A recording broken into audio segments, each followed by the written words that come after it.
For today's video mga katsaba, kay birthday man lagi sang utod ni Kalan, mao ilan ning gihiwatan. Maunang sa paman at dugayon ato na ni sugdan.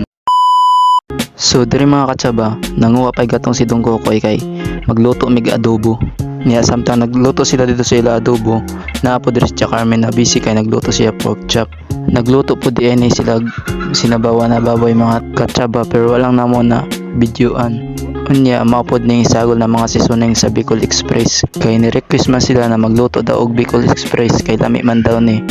Naapo diri si Dungkokoy nagigutom na kayo maong nagsugba siya tiil sa banok mao nang iyang kaon kay human naman napalatan so unsa pa man at buhaton so mag-start na ta pag adobo.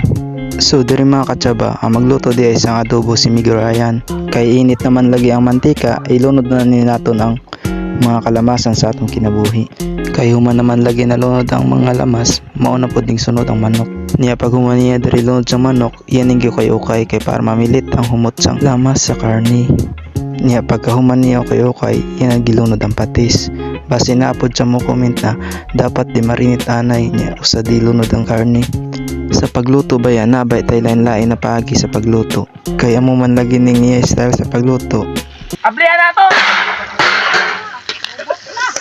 tong di palatan di naman na manok mga katsaba gitungo di ito namon sa duha ka putahe ang usa ka putahe adobo nya ning usa kay Bicol Express niya samtang busy sila dito sa pagluto sang adobo napod yo diri nagtagod sa mga lamas na isagol sa Bicol Express niya pag human akong tagod sang lamas ako na di kahaon na ang adobo kay luto naman mo nya ako na siya gibasyar sa sudlanan kay para gamit pod ning kawa kay gamiton ni namo sa pagluto sa Bicol Express kay luto naman ang adobo so mao ni sugdanan nato pagluto sang Bicol Express.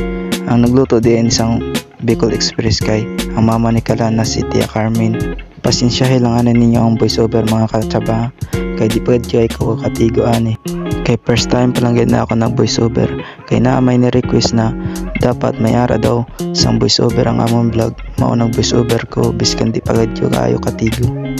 Ang tinuod ay sinagi ubog ako mao medyo paas ang akong tingog.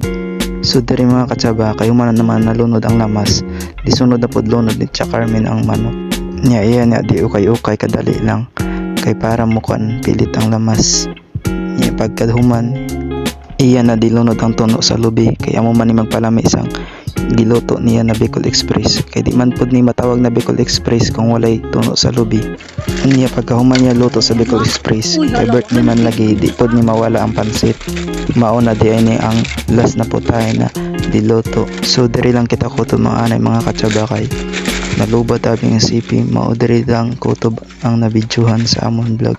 Unta inyo kami suportahan sa amon vlog. Paki-like na lang at paki-share sang amon video. Salamat mga katsaba.